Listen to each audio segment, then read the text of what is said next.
Salam alaikum wa rahmatullah. D'accord, c'est très bien. Donc, bismillah ar-Rahman ar-Rahim, Allahumma salli wa sallim wa barak ala sayyidina Muhammad wa ala alihi wa sahbihi ajma'in. Donc, dans le cadre de cette formation, c'est une initiation à la modélisation hydraulique bidimensionnelle sous le logiciel ICRAS 6.3. Donc, on va essayer de faire voilà, une bonne initiation à ce logiciel-là. D'autant plus que la modélisation est très demandée actuellement dans le marché du travail, sachant que voilà, beaucoup de bureaux d'études tournent vers la modélisation bidimensionnelle. Et donc c'est bien d'avoir cet outil-là, de le maîtriser, d'avoir des connaissances un petit peu solides, voilà, pour entamer ce domaine-là. Et donc on va commencer bien sûr, on va dire la structure générale d'un modèle. Donc quelle est la structure générale d'un modèle? Eh bien, pour donc n'importe quel modèle, que ce soit sur Cras ou bien sur d'autres logiciels, eh bien, vous avez une structure, on va dire, identique. Vous avez des entrées, des données d'entrée, à savoir le débit, le coefficient de rugosité, la topographie. Et puis, à travers des équations, donc principalement les équations de la mécanique fluide et de l'hydraulique à surface libre. Donc, cette partie-là, on va dire, elle est déjà programmée sur le logiciel. C'est bien d'avoir des connaissances en hydraulique à surface libre, en mécanique fluide, ça c'est très intéressant. Mais sinon, donc ça c'est déjà programmé. Il faut juste savoir de quoi s'agit-il en termes d'équation, en termes général. Mais voilà, ça c'est, on va dire, c'est déjà cette partie-là est déjà prise en compte. Et puis, ce qu'on cherche nous, c'est ces résultats-là, à savoir donc la hauteur d'eau, les vitesses, l'expansion spatiale. Et puis après, donc on va générer bien sûr les zones inondables. Donc c'est ça, on va dire la structure générale. Donc tout l'intérêt, on va dire, va être porté sur les données d'entrée. Et c'est ça qui jouera donc un rôle très important pour la précision des résultats qu'on va obtenir. Et donc tout se joue ici. Donc sur les résultats, il faut jouer ici. Et puis la partie résultats, bien sûr, il faut savoir comment les exploiter, comment les utiliser, comment bien sûr les générer sur le logiciel, par exemple, ECRAS. On a trois types de modèles. Donc, la modélisation unidimensionnelle, peut-être que vous connaissez. Eh bien, lorsqu'il y a une ligne, on va dire, une ligne privilégiée. Donc, voilà, ici, donc, on va adopter la modélisation unidimensionnelle. Mais aussi pour la modélisation bidimensionnelle, on peut faire ce type de modèle. Pour une rivière, par exemple, on peut faire un modèle 2D. Donc, lorsqu'il y a expansion, on va dire, expansion 2D, une zone, c'est-à-dire qui va être traitée en deux dimensions, on aura des expansions, il n'y a pas de ligne privilégiée bien précise, et bien ici, on peut adopter la modélisation bidimensionnelle, bien sûr qui est basée sur les équations de Barrett-Saint-Venant 2D.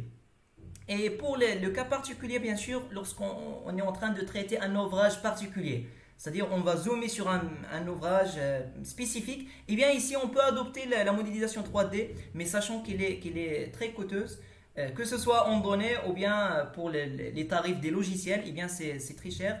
Et la majorité on va dire des modélisateurs eh bien, utilisent la modélisation bidimensionnelle. Et aussi on a un couplage pour on va dire un niveau avancé, on peut faire un couplage entre 1D et 2D. D'accord? Et donc on joue ici modélisation unidimensionnelle 2D. La 3D elle est moins envisageable actuellement, comme j'ai dit, pour son coût qui est vraiment qui est très cher, et aussi pour les données dont on aura besoin pour faire ce type de modélisation. Mais notre intérêt, bien sûr, dans cette formation, eh bien, il va être porté sur la modélisation 2D. Donc, venons, on va dire, la structure avec laquelle, par exemple, travaille ECRAS. Mais on peut avoir ce type de structure dans d'autres logiciels. Eh bien, déjà, on aura besoin d'une topographie, d'un MLT, par exemple. On a deux méthodes pour obtenir un MLT, que ce soit à travers des levées topographiques, donc c'est-à-dire un topographe qui nous fournit par exemple des levées, et à travers par exemple des outils SIG comme ArcGIS ou bien Global Mapper, on va générer notre modèle numérique de terrain. Donc ça c'est très important parce qu'on est en train de faire la modélisation. Qu'est-ce que c'est que la modélisation hydraulique? Eh bien c'est d'essayer de s'approcher de la réalité. Vous avez donc réellement vous avez un terrain, vous avez de l'eau qui s'écoule, eh bien, il faut essayer un petit peu de se rapprocher, c'est ça, simuler, modéliser, eh bien, c'est ça, de rapprocher numériquement sur ordinateur cette réalité, cette réalité qu'on observe. Et puis, la modélisation hydraulique, bien sûr, elle a beaucoup d'intérêt pour tout ce qui est prévision, tout ce qui est protection, tout ce qui est, voilà, c'est-à-dire des préparatifs contre les inondations, contre les catastrophes. Donc ça c'est très important. Donc voilà la première donnée, c'est la topographie. Et puis lorsqu'on a la topographie, on va générer un maillage 2D. Donc notre zone, on va essayer de la découper au maillage, sous forme de petites mailles. Donc on discutera par la suite la taille de la maille. Donc ça c'est un sujet important à discuter. Combien on doit choisir pour la maille. Donc c'est parmi les, on va dire les sujets qu'on va discuter, le choix de la maille, le choix du pas de temps. Ça c'est une discussion donc très importante à faire dans cette formation. Voilà, donc une fois que vous avez créé le maillage, vous devez insérer les hydrogrammes de crue. Bien sûr, les hydrogrammes de crue, eh bien, vous allez les obtenir après une étude hydrologique. Donc HMS, ce logiciel-là donc, va vous fournir, on va dire, ces données-là. Donc c'est toute une étude à part. Vraiment, l'hydrologie est une étude à part pour vous fournir, bien sûr, les débits à insérer dans le logiciel de modélisation. Et donc, il y a beaucoup de méthodes qu'on utilise, bien sûr, en hydrologie. Ça, c'est peut-être vous avez fait de l'hydrologie. Et donc, c'est ça, tout l'intérêt, c'est de vous fournir ces données-là, les débits, qu'on va voir comment les insérer dans la modélisation sur ECRAS. Donc, voilà, une fois vous avez les hydrogrammes de crue, voilà, vous avez donc, leur insertion dans le modèle, et bien, ici, vous allez directement vers les résultats. Vous pouvez générer les résultats. Bien sûr, il y a des conditions. Ça, c'est c'est-à-dire un seul type de conditions. Normalement, on a deux types de conditions. On a les conditions amont, il s'agit de l'hydrographe ou bien les hydrogrammes de crue. Et vous avez les conditions aval. Qu'est-ce que c'est que les conditions aval? Eh bien, ce sont les conditions extérieures, c'est-à-dire, par exemple, vous pouvez faire, par exemple, normal depth. On va faire ça sur ECRAS. Import. Vous pouvez insérer import de sortie parce que lorsque vous avez le modèle, vous avez un maillage, vous avez des entrées, voilà, des entrées d'eau et il faut bien sûr assurer de la sortie. Donc pour que l'eau ne soit pas bloquée dans le modèle, il faut faire des sorties pour que voilà l'écoulement soit naturel. Donc c'est ça, deux types de conditions qu'il faut savoir, les conditions d'entrée ou bien en amont, c'est les hydrogrammes, l'hydrologie, et les conditions de sortie, ce qu'on appelle les conditions extérieures. Conditions intérieures, conditions extérieures. Pour la condition extérieure, eh bien, il faut insérer import, ou bien import de, on va dire, une normal depth qu'on va voir sur le logiciel. Donc voilà, généralement c'est ça. Mais si je veux préciser bien sûr les étapes de modélisation, donc vous avez une étape préliminaire. Une étape préliminaire qui est, on va dire, une étape préparative. Vous avez des choses bien sûr à régler dans votre PC, on va voir ça tout à l'heure, pour ne pas avoir des erreurs par la suite. Donc voilà, une étape préparative, régler les unités, régler les choses par exemple pour éviter les erreurs, comme par exemple l'heure et le point, on va dire le séparateur décimal. Ça c'est une étape préliminaire. Et puis vous avez la première étape. La première étape c'est de définir la projection. Donc une étape, on va dire avant la topographie, eh bien vous avez la projection. La projection, très important à insérer avant bien sûr de commencer la modélisation. Ça c'est la première étape. Et une deuxième étape, eh bien c'est le modèle. C'est le MNT.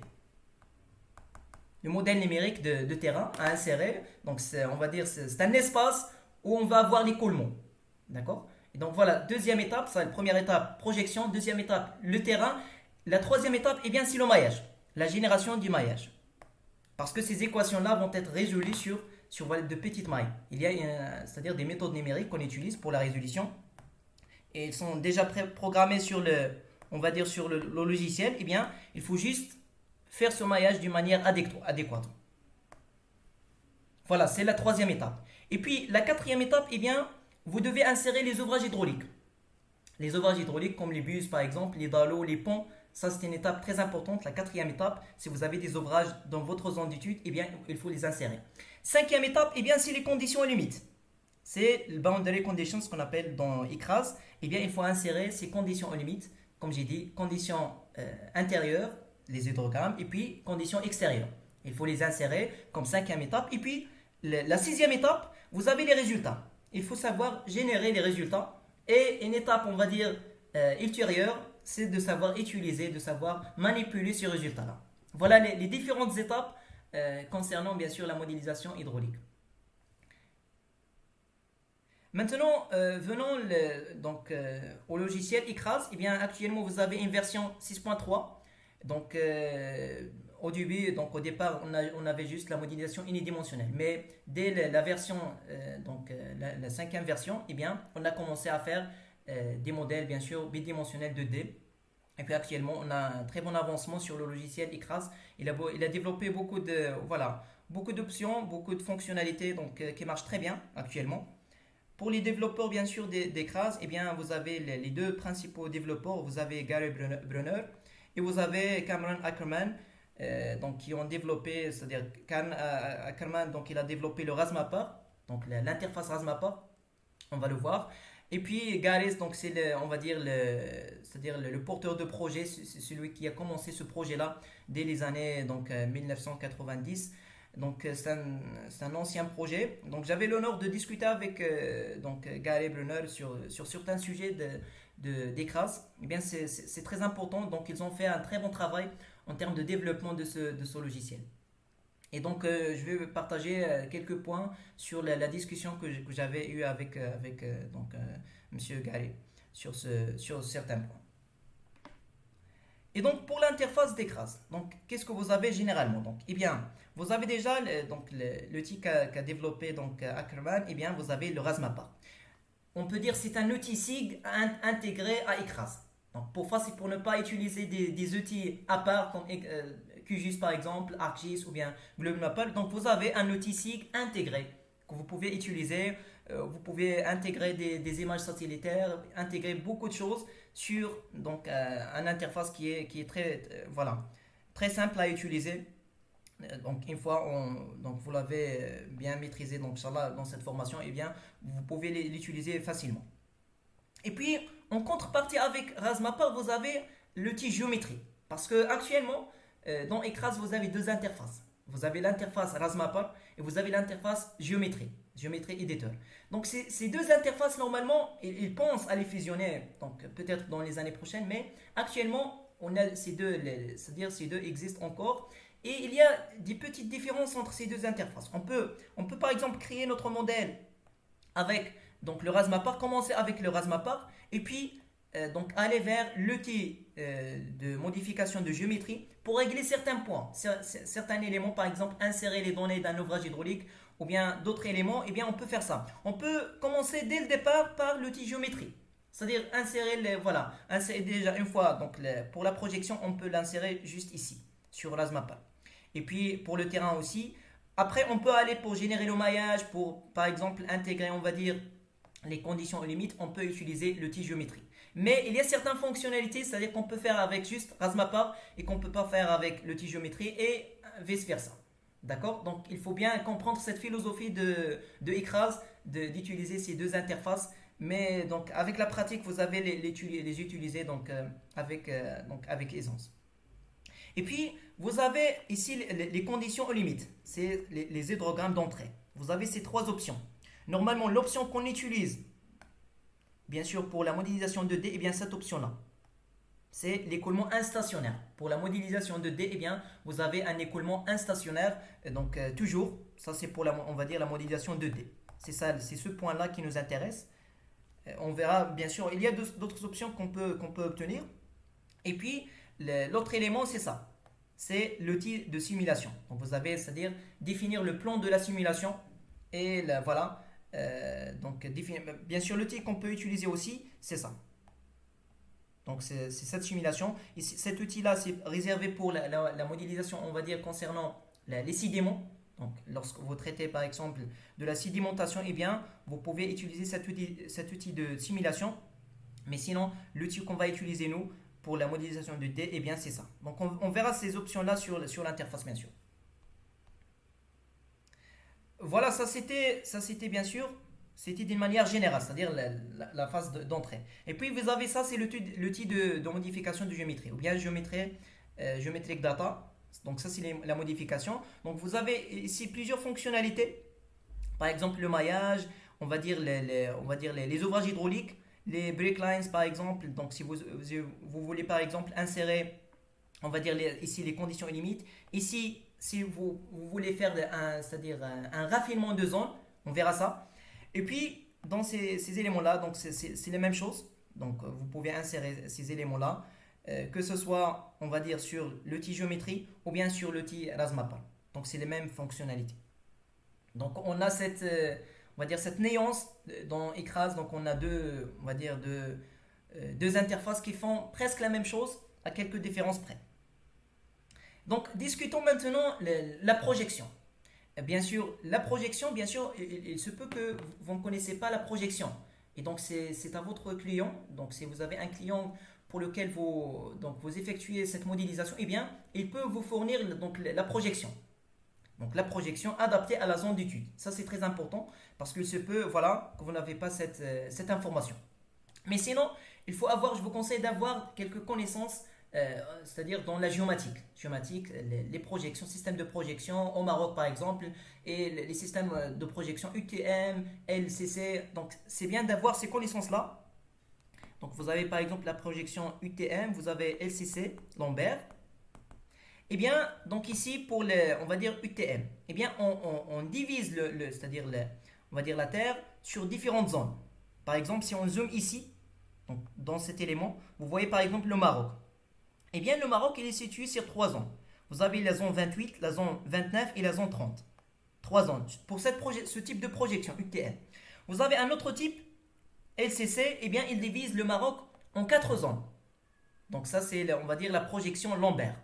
Vous avez la zone 1, c'est la zone du nord. Vous avez la deuxième zone, troisième zone et la quatrième zone. Et donc, c'est bien d'avoir cette idée sur déjà les systèmes de projection qui existent. Et puis, voilà, se renseigner sur, on va dire, votre zone exacte, que ce soit auprès de votre client ou bien chercher à essayer d'utiliser par exemple ce type de carte. Et je vais vous montrer un site web, donc on va dire, qui s'appelle peut-être Reference Spatial. Eh bien, vous pouvez l'utiliser pour obtenir voilà, des projections intégrées directement sur Ecras. D'accord? Donc, voilà, c'est une partie importante voilà, pour la modélisation, avoir des connaissances en géomatique et par exemple maîtriser le logiciel Global Mapper, ArcGIS. Ça ne serait que du bien pour le modélisateur. Donc, comme outil, on va dire qu'on utilise souvent. Et donc, ça c'est bien. Donc, pour discuter un petit peu sur la modélisation en général, eh bien, vous avez un équilibre à garder. Et il y a un équilibre à garder lorsque vous faites de la modélisation. Eh bien, vous avez déjà la stabilité. Donc, il faut avoir un modèle stable. Il y a des sources d'instabilité qu'on verra. Il faut un petit peu voilà, essayer de faire des choix bien précis pour garder une stabilité. Et puis, vous avez la précision. Donc, la précision, avoir un modèle précis, eh bien, ça, il est lié au modèle numérique de terrain que vous utilisez. Par exemple, comme on verra bien sûr sur le site web, comme par exemple Earth Explorer, eh bien, si vous utilisez ce site web, vous pouvez obtenir des MNT gratuits à 30 mètres de résolution. Donc 30 mètres, on va dire, c'est pas très précis. Il y a des MNT à 1 mètre de résolution, donc ça c'est bien, c'est très précis. Et donc je vais faire une remarque, eh bien, pour le modèle numérique de terrain, lorsque vous utilisez par exemple un modèle numérique de 30 mètres, donc ça c'est pas très très précis. Et si vous utilisez un autre de 1 mètre, eh bien, vous pouvez avoir des différences en termes de résultats. Par exemple, si vous avez une route dans le modèle numérique de terrain de résolution 1 mètre, eh bien, vous pouvez ne pas avoir de l'eau qui passe sur la route. Par contre, pour le modèle numérique de terrain à 30 mètres de résolution, eh bien, vous pouvez, c'est-à-dire vous faire apparaître que ça passe sur la route. Mais en réalité, ça ne passe pas. Et donc, il y a ce type de détail lorsque vous avez un modèle numérique de terrain qui est très précis en termes de résolution. Eh bien, là, vous allez obtenir bien sûr des résultats plus précis et plus proches de la réalité. Donc, il faut toujours garder, comme ingénieur, bien sûr, qui fait la modélisation, il faut garder cet élément à l'esprit qu'il faut chercher toujours à avoir un modèle numérique de terrain le plus précis possible, à une résolution, on va dire la résolution la plus faible possible, 1 mètre, 2 mètres, 5 mètres. Donc il faut, voilà. C'est-à-dire pour des projets par exemple on va dire de conception. Bien sûr, vous allez par exemple réaliser un projet, faire la conception d'un ouvrage. Et bien ici, il faut avoir bien sûr des MNT qui sont très précis. Et pour de la modélisation qui est qualitative, qui est un petit peu juste pour avoir des idées comme ça sur la zone, et bien ici vous pouvez vous contenter d'un modèle numérique de terrain qui est, on va dire, qui est on va dire une résolution de 30 mètres par exemple, ou bien plus ou moins. Mais sinon, la meilleure façon, eh bien, c'est les levées topographiques. Donc, les levées topographiques, pour les bureaux d'études qui réalisent ça, eh bien, généralement, pour voilà, les bureaux d'études qui réalisent des études bien ciblées, eh bien, ils utilisent des levées topographiques. Donc, c'est ça. Donc, toujours avoir cette idée-là, garder à l'esprit que voilà, il y a un effort à faire sur le MNT, l'entrée. Donc là, tout se joue sur la data. La data que vous entrez, donc vous allez faire entrer dans votre modèle, ça va jouer, ça va influencer les résultats que vous allez obtenir. Et puis vous allez l'efficacité. Troisième élément, l'efficacité. Donc on ne peut pas, par exemple, créer un modèle qui dure 30 jours, ou bien 2 mois, ou bien 3 mois. Donc ça peut être, voilà, c'est pas pratique de créer des modèles qui durent beaucoup en termes de délai d'exécution. Donc bien sûr, ça c'est très important de garder donc à l'esprit qu'il faut toujours assurer des modélisations ou bien un modèle qui est court quelques heures par exemple. Si c'est un modèle très très précis et une zone qui est par exemple très grande, moi j'avais réalisé un projet donc au sein de Novec, eh bien on avait une zone de 150 000 hectares. Donc vraiment c'est une zone qui est très grande.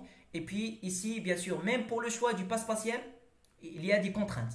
Mais lorsque la zone elle est réduite en termes d'espace, eh bien ici vous pouvez aller donc, à des tailles on va dire de mailles jusqu'à 1 mètre, 5 mètres, 10 mètres, entre 20 30 mètres par exemple.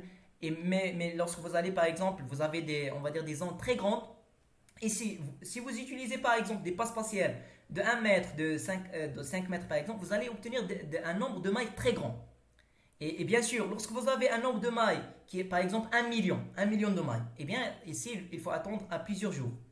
Donc plusieurs heures, voire plusieurs jours de modélisation. C'est-à-dire vous attendez votre modèle pour qu'il tourne. Et donc ça prend beaucoup de temps. Mais sinon, vers donc, 10 000 mailles, 100 000 mailles, eh bien c'est bien, vous pouvez donc garder on va dire un temps de modélisation, bien un temps d'exécution qui est relativement court. Et donc voilà, ça c'est on va dire juste pour attirer votre attention. Donc c'est une formation pour vous initier, pour vous donner des choses auxquelles il faut s'intéresser beaucoup, comme par exemple le modèle numérique de terrain, comme par exemple ces éléments-là, garder une stabilité, garder par exemple une précision et aussi une efficacité, être efficace dans la modélisation. Et puis, un autre point bien sûr, qu'on peut discuter à la fin, c'est le calage du modèle. Donc, vous voyez ici, par exemple, ça c'est la réalité, ce qu'on a photographié, et ça, c'est le modèle. Et remarquez bien que, voilà, on va dire la limite de la zone d'inondation, eh bien, il s'approche de la réalité. Et ça, c'est ce qu'on appelle le calage. Peut-être, donc, au départ, par exemple, vous pouvez obtenir une zone comme ça. Juste comme ça. Et puis, vous allez ajuster les variables d'entrée, par exemple le coefficient de Manet, la rugosité, vous allez la changer pour un petit peu s'approcher de ça, pour s'approcher de la réalité. Et c'est pourquoi, donc, c'est très important, c'est une idée aussi à avoir, c'est que on a les données, ce qu'on appelle les données post-inondation. Les données post-inondation, c'est-à-dire on a une inondation, eh bien on va faire des mesures, on va photographier la zone pour avoir une idée. Parce que les modèles qu'on va créer par la suite, eh bien, pour les caler, pour qu'on est sûr qu'ils sont précis, qu'on peut utiliser, on peut les exploiter par exemple dans des projets, on va dire de réalisation, eh bien, ils vont être bien sûr, ils vont être calés. Ils doivent être calés et le calage il se base sur, on va dire, les éléments qu'on a collectés, les données qu'on a collectées après l'inondation. D'accord? Et donc voilà, ça c'est une partie, on va dire, à la fin, le calage et l'étude de stabilité. Donc voilà, donc ça c'était, on va dire, c'était une présentation générale pour attirer votre attention, comme j'ai dit, sur quelques points extrêmement importants. Mais sinon, est-ce que vous avez des questions jusqu'à maintenant sur les points que je viens de discuter? Non. D'accord, c'est très bien, c'est très bien. Oui, c'est Ablatif, ça va, ça marche?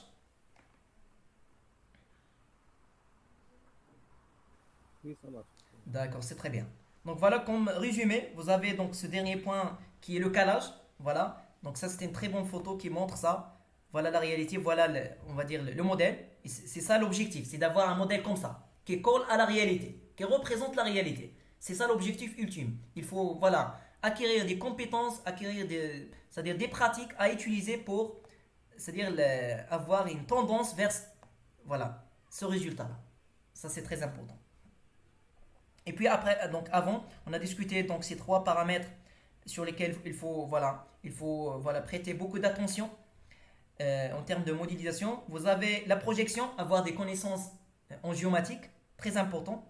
Bien sûr, si on est en France par exemple, ou bien dans un autre pays, il faut se renseigner sur les angles qu'on a et la projection qu'on utilise. Ça, c'est extrêmement important.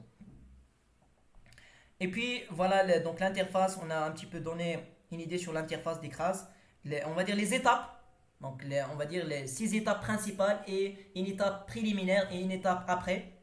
Donc pour résumer, donc vous avez les préparatifs, vous avez la première étape projection, vous avez le MNT, vous avez le maillage, vous avez les ouvrages hydrauliques, s'il y en a par exemple, vous avez les hydrogrammes de crue, et puis la 6e étape c'est de définir le plan de la simulation et de la lancer, et puis après ces étapes-là, avoir les résultats, les générer et les analyser, les exploiter, les discuter, les critiquer. Ça c'est une étape bien sûr qui est on va dire post-étude et post-modélisation qu'il faut bien sûr garder, bien sûr, voilà, qu'il faut assurer à la fin de la modélisation. Et puis type de modèle et structure générale, donc de tout logiciel presque, donc c'est ça la structure générale. Maintenant donc voilà, c'était une présentation générale pour juste vous introduire qu'est-ce que c'est que la modélisation. Voilà. Donc on va passer bien sûr à on va dire une manipulation donc sur les outils qu'on a. Bien sûr, le point de commencement, ça peut être bien sûr sur le logiciel Global Map ou bien sur le logiciel donc Google Earth. Donc voilà, donc vous avez la version Google Earth Pro. Donc c'est ça. Et puis vous allez chercher votre zone ici. Par exemple, pour notre cas, le projet 1, eh bien, c'est Wad Malh. Donc on va écrire bien sûr. Donc j'espère que vous voyez bien ça. Wad Malh par exemple.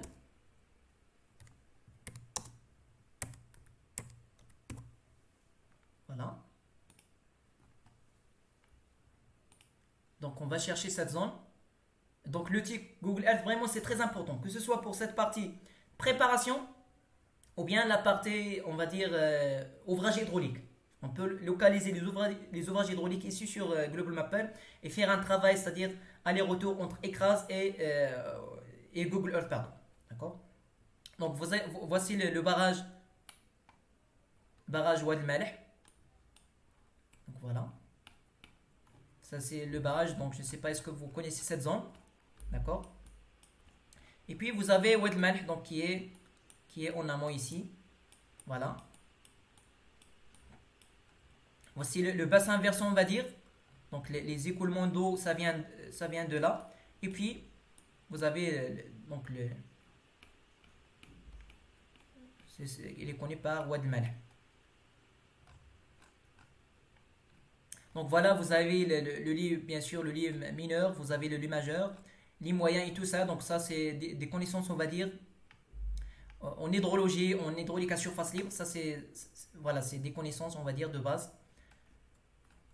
Et puis, qu'est-ce qu'on peut faire? Donc, on a un site web. On a un site web, donc USGS. Donc, j'espère que vous avez créé un compte donc, dans ce site. Eh bien, dans ce site-là, il faut créer un compte. Pour les informations, bien sûr, pour les informations. Donc, je vais vous montrer ça. Voilà, moi, j'ai créé déjà un compte.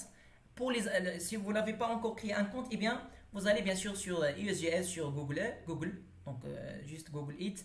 Et puis, vous allez obtenir donc cette interface là, mais il faut faire l'inscription. Donc vous devez vous inscrire, mais essayez d'utiliser pour les informations qu'il vous demande.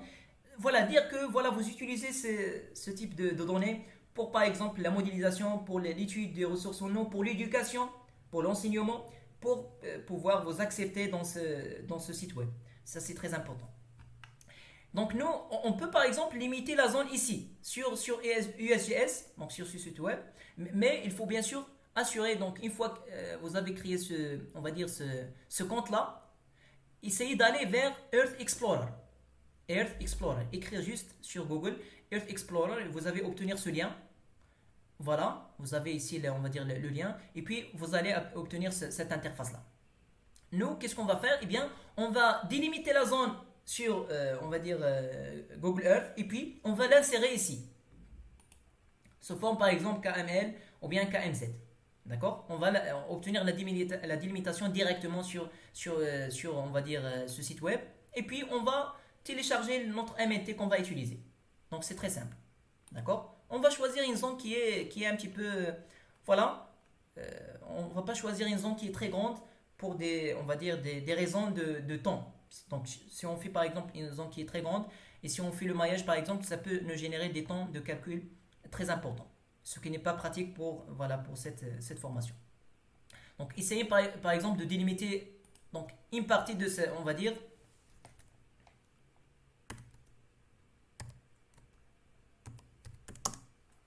Voilà, on va limiter la zone. Donc, voilà, vous cliquez ici sur ce polygone là et puis vous le laissez ouvert. Donc, vous pouvez le faire par exemple ici. Voilà, et puis on va commencer la délimitation. On va par exemple choisir une portion voilà, de cette rivière là. Donc, par exemple comme ça. Donc, excusez-moi, donc peut-être.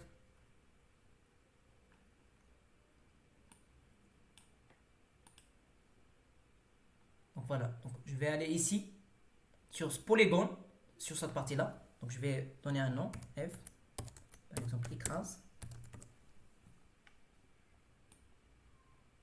Voilà.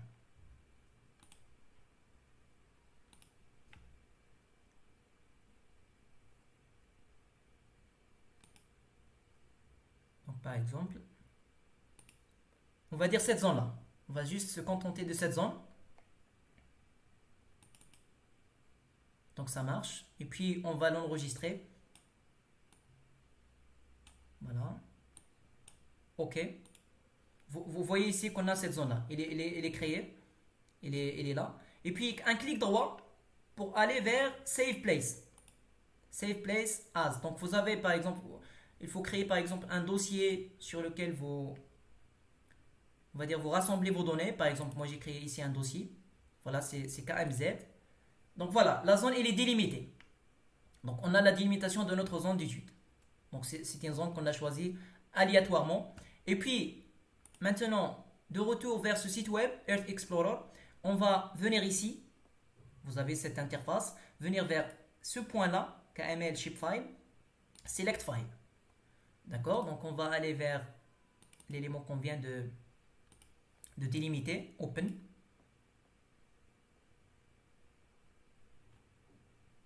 Voilà. Vous voyez bien, donc la délimitation, on l'a effectuée directement voilà, sur ce site web, sur USGS. Et puis, quelle est la prochaine étape? Ça c'est juste les points. La prochaine étape, eh bien, c'est de générer, bien sûr, de générer le MNT, faire des choix. Déjà, vous allez vers ce point-là, dataset. Et on doit choisir, bien sûr, un MNT. On a beaucoup de propositions. Il y a des choses payantes, il y a des choses qui sont gratuites. Mais on va aller vers Digital Elevation et vers SRTM. SRTM. Et vous allez choisir la première option. Vous allez choisir la première option. D'accord? Est-ce que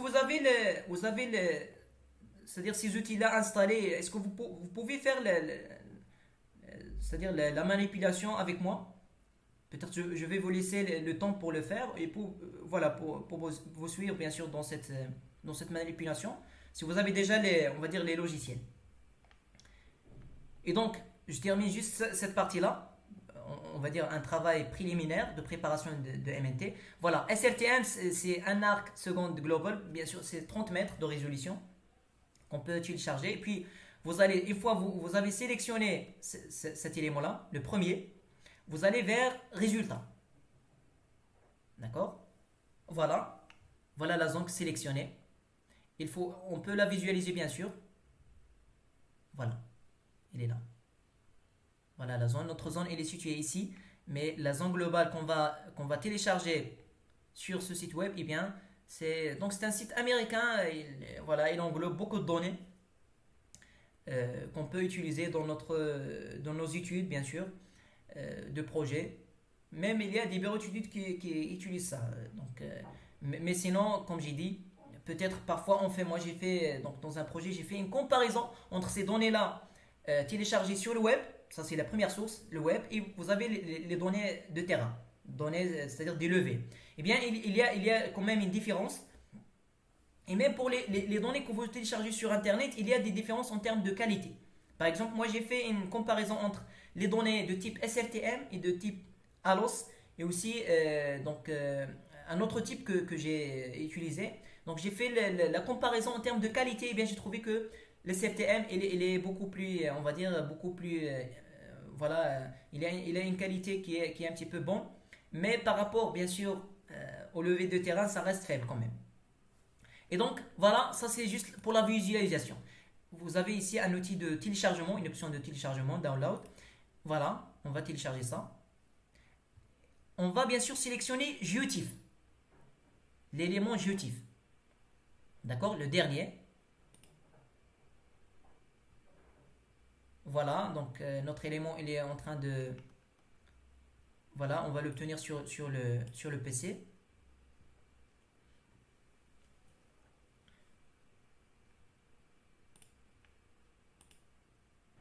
Donc voilà, moi j'ai déjà téléchargé ces données-là.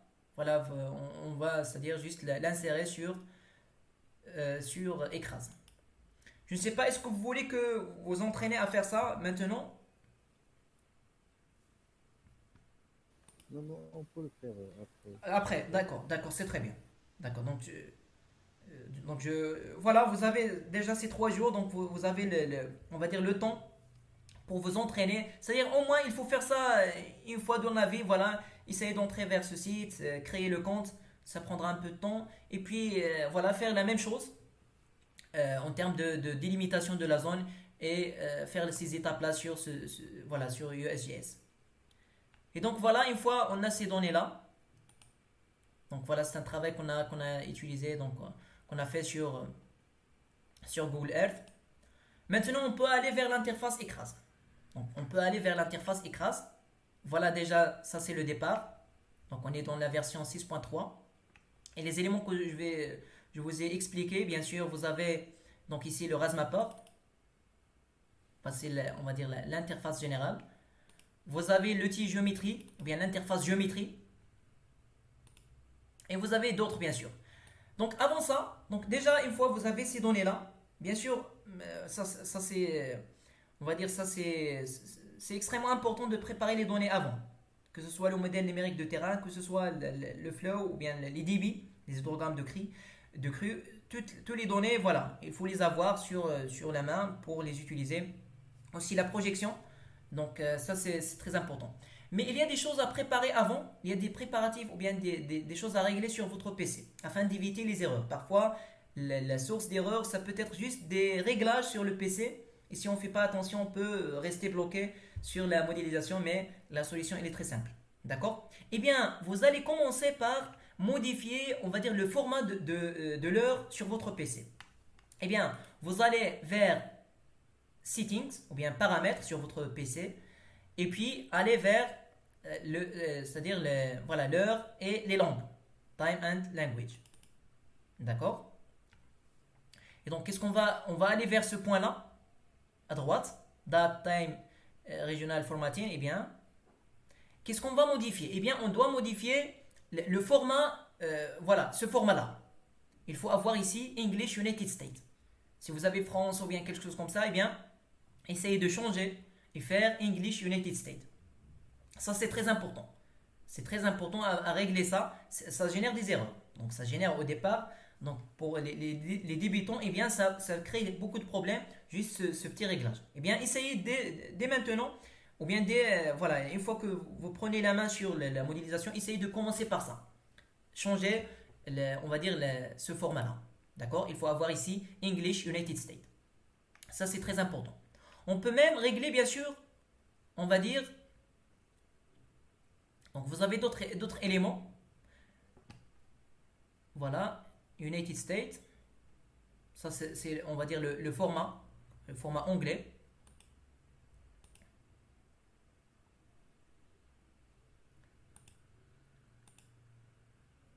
Voilà, ça c'est bien.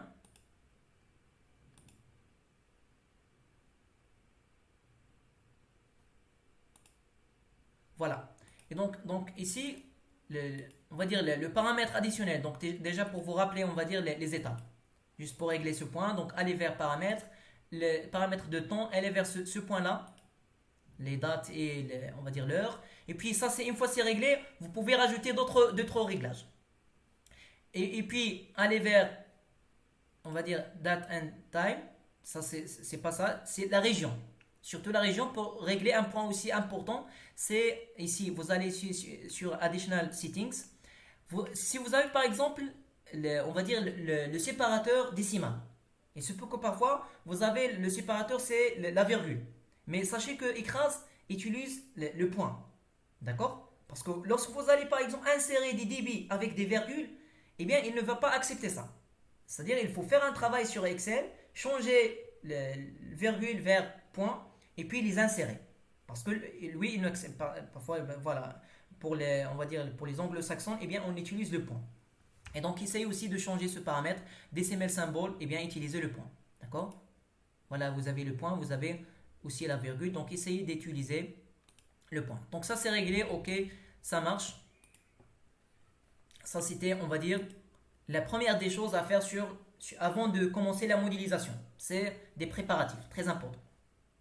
Donc vous pouvez prendre des notes pour un petit peu voilà, se rappeler de ces... Sinon vous pouvez juste voilà, suivre avec moi. Et puis vous allez refaire ça après. Mais sinon, si vous avez des blocages, on va dire, vous pouvez revoir l'enregistrement.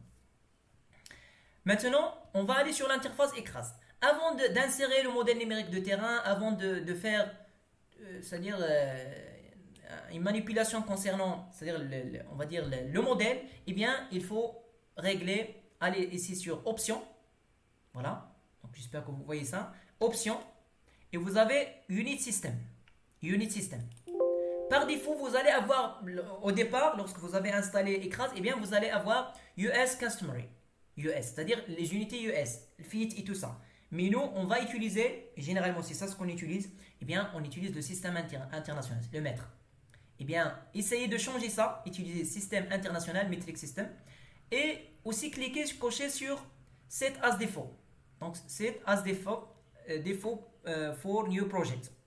C'est-à-dire définir ce paramètre comme paramètre par défaut pour les nouveaux projets. Donc, pour ne pas, parfois, vous pouvez oublier ça. Donc, il faut faire attention. Donc, essayez de faire ce paramètre, ce réglage-là sur, donc, cocher ce point-là. Voilà, système international, cocher cette option. Et puis, OK. Maintenant, vous avez... Et puis, l'unité, il est ici. SE unit. Si on change, par exemple, si on fait US unit, eh bien, OK. Voilà, US. Il ne faut pas avoir ici US Customer Unit, eh bien, il faut avoir SI, Système International. Voilà, ça marche. OK. Ça, c'est très bien. Ça, vraiment, c'est les bases. Donc, parfois, donc, on peut avoir des erreurs juste avec ça. Si on n'a pas bien réglé ces éléments, on peut rencontrer des erreurs par la suite dans le modèle et puis on va chercher, si on ne se rappelle pas que c'est la source, eh bien on va rester bloqué. Donc très important, ces réglages-là, l'heure, le point décimal et puis l'unité. Très important. Donc ça c'est très important. Maintenant, une fois qu'on a réglé ça, eh bien on peut créer notre projet. On peut commencer la création. Donc vous allez vers SE Unit, vous allez vers File, New Project. Un nouveau projet. Ici le conseil peut-être que j'ai déjà partagé, eh bien, c'est d'éviter les chemins longs. Vous avez votre disque C, voilà, allez vers votre disque C et puis utiliser un projet ou bien un dossier qui est sur ce disque-là. Pas besoin d'utiliser par exemple un dossier qui est sur C, c'est-à-dire un dossier qui est dans un autre dossier, qui est dans un autre dossier, qui est dans le disque C, pour héberger votre projet. Ça, Écrase, comme j'ai déjà mentionné, n'aime pas ces chemins longs. Un chemin qui est très long, eh bien ça génère des erreurs. Donc voilà, tout simplement, allez vers le disque C, créer un nouveau projet, donc vous pouvez le faire ici, Create New Folder par exemple. Moi j'ai déjà créé un dossier sur C, sur disque C. Voilà. F Écrase, formation Écrase. Voilà. Et puis, une fois, voilà, un travail, il est là. Premier travail, c'est de sélectionner le dossier. Et puis, rester, ne pas faire OK, pas encore, et bien, définir le titre. La même chose, pour le titre, il est préférable qu'il ne soit pas long et qu'il est écrit en anglais. C'est-à-dire, il ne faut pas utiliser des accents ou bien des tiricis ou bien des choses comme ça. Non, évitez par exemple, on va écrire par exemple F, formation, tiré 8, écrase. Juste comme ça.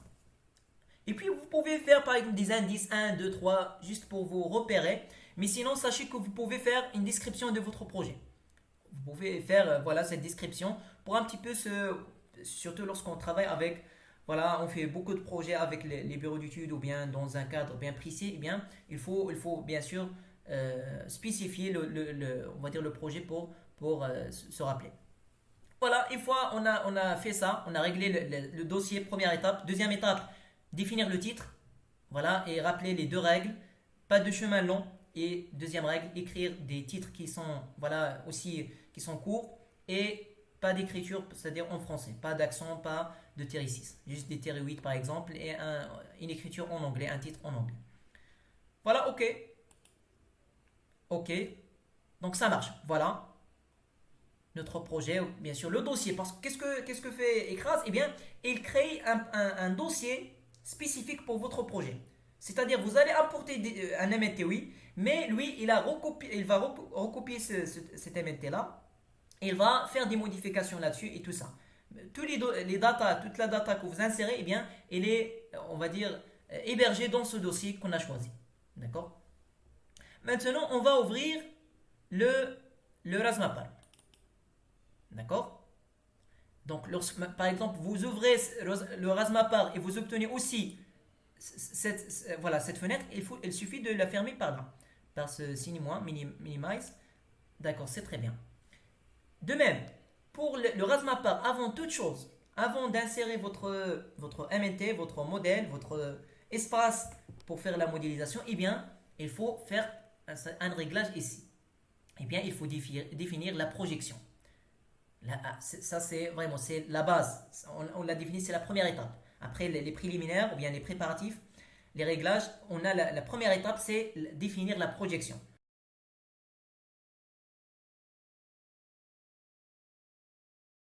C'est de fermer ça avant de passer à un autre élément, un ouvrage hydraulique ou bien le maillage ou bien n'importe quelle chose. Eh bien, fermer l'élément sur lequel vous êtes en train d'agir. C'est comme ça que ça fonctionne, Ecras. Voilà. Lorsque vous cliquez bien sûr sur OK, il vous fait apparaître cette fenêtre-là. Et bien ici, il faut faire un choix du passe spatial, la maille. Et bien, si vous envisagez par exemple une taille de maille qui est petite, et bien, attendez par exemple à 10 millions. Si la zone est grande, à 10 millions peut-être on va dire, de mailles. Millions de mailles, ça veut dire plusieurs jours de calcul. D'accord? Ou bien au moins plusieurs heures. Maintenant, ici, vous avez l'intervalle de votre hydrogramme. Donc, nous, on va utiliser, donc je vous ai envoyé ça, on va utiliser cet hydrogramme-là. Et il faut comprendre que plus on a un pas de temps qui est, voilà, qui est adapté avec le passe spatial, plus on a de stabilité. Vous voyez bien que la simulation, ça se lance bien. Vous avez un avancement, voilà le temps d'avancement, ça c'est le 1 février, et ça avance. Voilà, ça c'est l'entrée d'eau. Mais c'est bien, oui, c'est très important pour ce choix-là on va dire, de la période de repos. Voilà, ça c'est le Water Surface Elevation. Et vous avez aussi la velocity, la vitesse. La partie maximum. Et je vais l'exporter. Vous avez export. Ça c'est une visualisation, on va dire 3D, par 20 ou bien par 100, pour juste avoir d'autres résultats intéressants à voir et peut-être à explorer.